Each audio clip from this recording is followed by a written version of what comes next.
Assalamualaikum warahmatullahi wabarakatuh. Saya Ahmad Arif Nurpala akan mempresentasikan tentang kompresi. Pengertian kompresi. Kompresi adalah perubahan data dalam bentuk yang merupakan bit yang lebih sedikit, biasanya dilakukan agar data dapat disimpan atau dikirim dengan lebih efisien. Jika kebalikan dari proses ini yaitu dikompresi, menghasilkan data yang sama persis dengan data aslinya. Kompresi data merupakan salah satu kajian ilmu komputer yang bertujuan untuk mengurangi ukuran file sebelum menyimpan atau memindahkan data tersebut ke dalam media penyimpanan. Proses kompresi merupakan proses reduksi ukuran suatu data untuk menghasilkan representasi digital yang padat atau mapat dalam kurung compact, namun tetap dapat mewakili kuantitas informasi yang terkandung pada data tersebut. Pengertian video. Menurut Arif S. Sadiman, menyatakan video adalah media audio visual yang menampilkan gambar dan suara. Pesan yang disajikan bisa berupa fakta, kejadian, peristiwa penting, berita, maupun fiktif.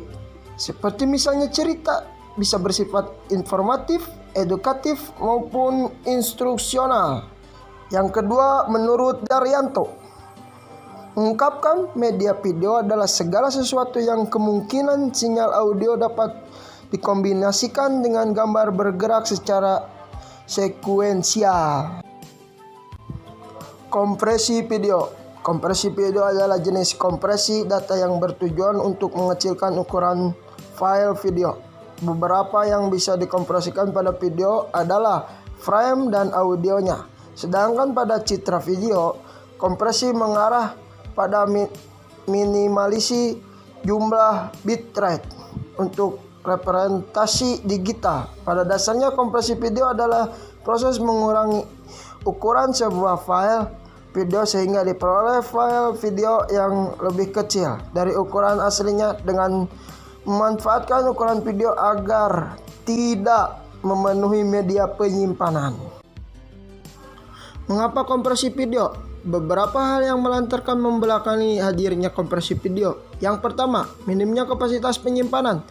Kebutuhan akan kapasitas penyimpanan yang besar makin penting dalam pengelolaan data.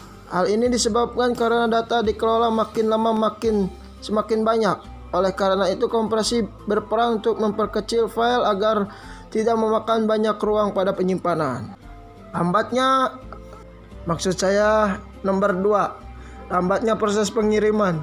Untuk mempercepat pengiriman sebuah video, kita mesti mengkompresikan terlebih dahulu video yang akan dikirim. Karena semakin kecil ukuran, semakin cepat proses transfer. Yang ketiga, bandwidth yang digunakan terlalu besar. Untuk mengurangi bandwidth yang digunakan dalam memutar video, dibutuhkan kompresi video agar ukuran video menjadi lebih kecil. Inilah mengapa media sosial seperti Instagram atau aplikasi chattingan WhatsApp selalu mengurangi resolusi ketika mengunggah video. Hal itu dikarenakan kompresi yang ada dalam sistemnya digunakan memutar video tidak membutuhkan bandwidth yang besar. Hal ini juga berlaku pada media streaming seperti YouTube yang menggunakan adaptive bitrate, di mana kualitas video dapat menyesuaikan bandwidth. Saya Andika Budiargo. Kali ini saya akan menjelaskan mengenai metode kompresi, yang mana metode kompresi berdasarkan outputnya itu ada dua, yaitu kompresi lossless dan lossy. Yang pertama ada lossless. Kompresi lossless ini memungkinkan file yang nantinya telah dikompresi dan akan didekompresi ini mirip seperti file awal sebelum dikompresi. Jadi setiap informasi dan data itu akan disimpan seperti sedia kala ketika didekompresi. Namun karena akurasinya tergolong baik, maka hasil outputnya pun masih tergolong besar size-nya, hanya berkurang beberapa persen lah dari video aslinya. Biasanya kompresi ini digunakan jika kita lebih mementingkan akurasi data. Kompresi seperti ini sangat berguna jika kita ingin mengirim email penting dengan melampirkan file, karena email biasanya dibatasi ukuran filenya. Kemudian ada kompresi lossy. kalau kompresi lossy ini ada beberapa bagian yang dikurangi atau dihilangkan. Namun bagian yang dihilangkan atau dikurangi tersebut tidak akan terlihat atau tak kasat mata istilahnya lah. Dan yang menonton videonya pun tidak akan menyadarinya. Tapi rasio kompresinya ini sangat signifikan, makanya metode ini sangat banyak digunakan di industri digital. Salah satu penyedia kompresi lossy itu adalah Codec dengan standarnya seperti MPEG H264, H265, dan sebagainya yang akan saya jelaskan nanti. Nah, dalam kompresi lossy pada codec yang dihilangkan itu biasanya adalah frame-nya. Misalkan standar frame rate sebuah film adalah 24 fps atau frame per second, artinya dalam 1 detik terdapat 24 frame yang muncul di layar.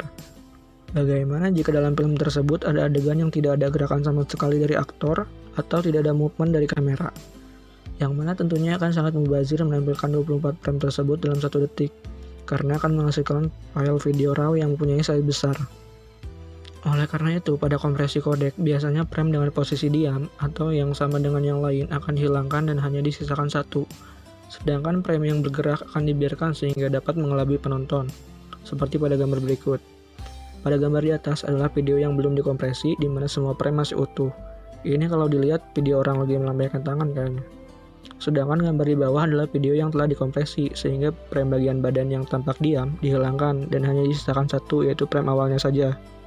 Sedangkan frame selanjutnya hanya memperlihatkan bagian tangan yang melambai saja, karena bagian badannya akan mengambil referensi dari frame sebelumnya, sehingga penonton pun tidak akan tahu kalau ada frame yang dihilangkan. Hal ini juga biasa digunakan pada video interview atau pembawa berita yang mana yang lebih banyak bergerak biasanya hanya bibirnya saja, sehingga akan efisien jika dilakukan kompresi lossy. Oke, selanjutnya saya akan membahas mengenai codec. Dalam dunia kompresi video ada yang namanya codec. Apa itu codec? Codec adalah singkatan dari kompresor dekompresor, atau ada pula yang menyebutnya encoder decoder. Codec merupakan perangkat atau program yang digunakan guna meringkas ukuran sebuah file multimedia agar mudah ditransmisikan atau didistribusikan, dan mengubahnya kembali setelah diterima oleh target agar dapat digunakan sebagaimana mestinya. Dalam video digital, file hasil encoding dari codec akan disimpan di kontainer atau lebih kita kenal dengan ekstensi, contohnya MP4, MKP, dan sebagainya. Kalau dalam terminologi video, AC. Hal tersebut disebut sebagai kontainer atau penampung. Jadi dalam kontainer tersebut akan tersimpan file video stream, audio stream, dan metadata, atau mungkin teks berupa subtitle jika memang ada. Di mana file-file tersebut merupakan file hasil kompresi. Jadi apabila ada masalah seperti desinkron antara video dengan audio atau adanya delay, kemungkinan ada kesalahan saat proses encoding. Codec telah mengeluarkan beberapa standar hingga saat ini dan digunakan di banyak perangkat multimedia. Standar codec diantaranya yaitu yang pertama ada MPEG 1 atau Motion Picture Expert Group 1 yang muncul pertama kali pada tahun 1993. MPEG 1 ini biasa digunakan untuk PCD. Karena PCD juga merupakan sebuah codec dalam bentuk fisik yang mana file videonya telah di-encoding dan akan di-decoding ketika dimasukkan dalam perangkat PCD player. Selain itu, MPEG 1 juga digunakan untuk standar TV broadcasting berupa SDTV atau Standard Definition Television yang resolusinya dapat dikatakan masih burik lah. Selanjutnya ada MPEG 2. MPEG 2 diperkenalkan pada tahun 1999 saat hadirnya teknologi DPD, di mana saat itu sudah support HD atau High Definition dengan resolusi 720p. Dengan adanya MPEG 2 ini hadirlah film-film beresolusi HD. MPEG 2 juga telah menjadi standar untuk TV digital. Kemudian ada MPEG 4 yang hadir pada tahun 2004, di mana MPEG 4 memiliki kepanjangan kodek H264APC atau Advanced Video Coding. H264 ini dikenal mempunyai rasio kompresi yang tinggi dan menawarkan kualitas video yang bagus, sehingga saat ini masih banyak digunakan dan kompatibel dengan segala perangkat video player bahkan video streaming. Selain itu, H264 juga identik dengan Blu-ray disc yang banyak digunakan oleh industri film. Terakhir ada MPEG-H atau H265HEVC atau High Efficiency Video Coding. H265 muncul pertama kali pada tahun 2013 dan mensupport video beresolusi 4K yang mempunyai file size besar sehingga harus dikompresi seefisien mungkin. Agar kualitas tetap terjaga, maka lahirlah H265HEVC ini. Namun, sepengalaman saya mendownload film-film ilegal, H265 memang menyuguhkan file size yang lebih kecil daripada H264, yang artinya rasio kompresi lebih bagus. Namun video yang ditampilkan mempunyai beberapa noise atau titik-titik semut lah, sehingga kurang nyaman ketika ditonton. Oke, setelah membahas standar codec mungkin timbul pertanyaan, kenapa tidak ada MPEG 3? Sebenarnya MPEG-3 ini ada dan menjadi standar kodek juga, namun dia berdiri sendiri sebagai audio kodek. Produk dari MPEG-3 ini lebih kita kenal dengan MP3. Nah, jika sebuah perangkat tidak bisa memainkan sebuah video, ada kemungkinan perangkat tersebut tidak support atau belum terinstall kodek yang sama dengan file video, yang nantinya digunakan sebagai decoder. Namun perangkat DVD player terbaru sudah pasti support dengan standar kodek terbaru pula, atau software pemutar video seperti Media Player Classic juga sudah menawarkan kodek yang lengkap. Oke, saya Andika Budiargo undur diri. Terima kasih. Wassalamualaikum warahmatullahi wabarakatuh. Assalamualaikum warahmatullahi wabarakatuh. Perkenalkan, nama saya Andi Purnomaji dari kelompok 8 yang menjelaskan tentang kompresi video. Nah, mungkin sebelumnya sudah dijelaskan mengenai teori-teori tentang pembahasan kompresi video ini yang tadi sudah disebutkan lah teori-teorinya oleh saudara Arif dan saudara Budi.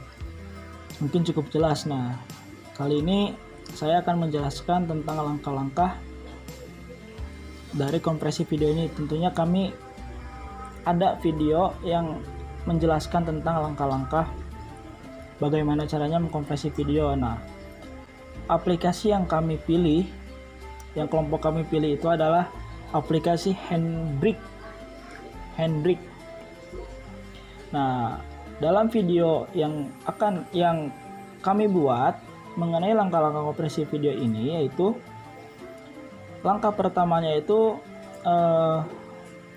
kami memilih video yang akan dikonversi terlebih dahulu. Nah, video yang kami pilih ini berukuran cukup besar, yaitu 93 MB. Lalu kami masukkan video tersebut ke dalam aplikasi Handbrake. Nah, tentunya kami terlebih dahulu merubah kualitas gambar dari video yang kami pilih menjadi 720 megapiksel. Nah, kompresi yang kami pilih yaitu kodek H264. Nah, setelah sudah melakukan proses tersebut, lalu kliklah tombol merah dan akan melakukan hasil loading ketika kita mengklik tombol merah tersebut.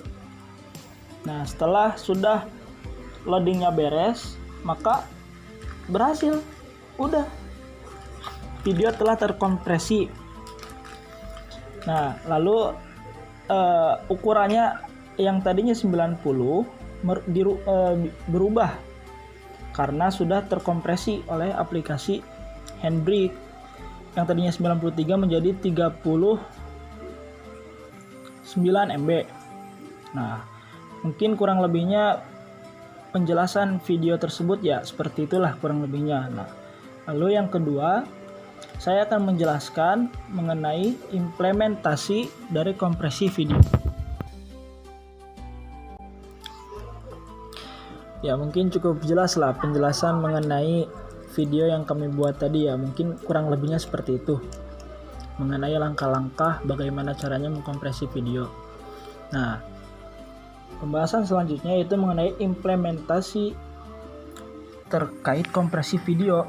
Implementasinya itu seperti ini. Nah, dalam implementasinya, teknologi ini digunakan dalam berbagai bidang seperti bidang entertainment contohnya, yaitu seperti DVD, TV digital, dan internet streaming video seperti YouTube.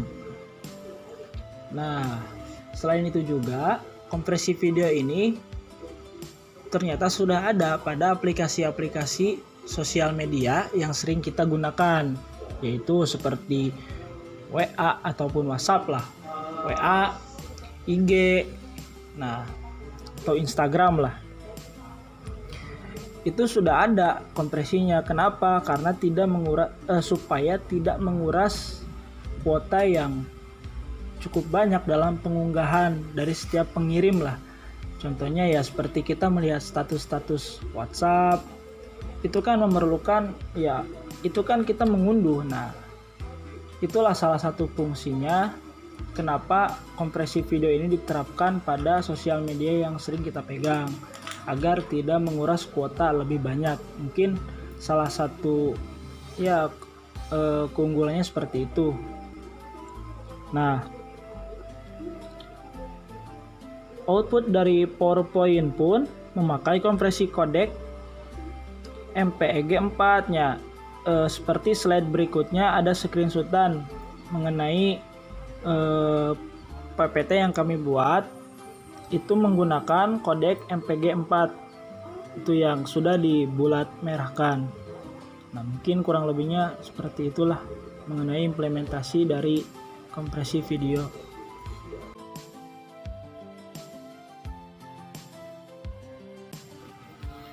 Nah, mungkin materi demi materi sudah kami sampaikan. Mungkin langsung saja ke kesimpulan mengenai penjelasan kompresi video ini, yaitu kesimpulannya pada dasarnya kompresi video adalah proses mengurangi ukuran sebuah file video agar dapat digunakan sesuai yang diinginkan. Kompresi video dapat digunakan menggunakan metode codec. Selain itu, kompresi video juga digunakan di berbagai bidang seperti streaming video dan aplikasi yang melibatkan unggahan media. Mungkin cukup sekian dari kami. Saya Andi Purnomaji pamit undur diri. Saya Ahmad Arif Nurpala pamit undur diri. Saya Andika Budiargo pamit undur diri. Mohon maaf bila ada kesalahan dalam penyampaian mengenai materi ini. Wallahul muwaffiq ila aqwamit thoriq. Wassalamualaikum warahmatullahi wabarakatuh.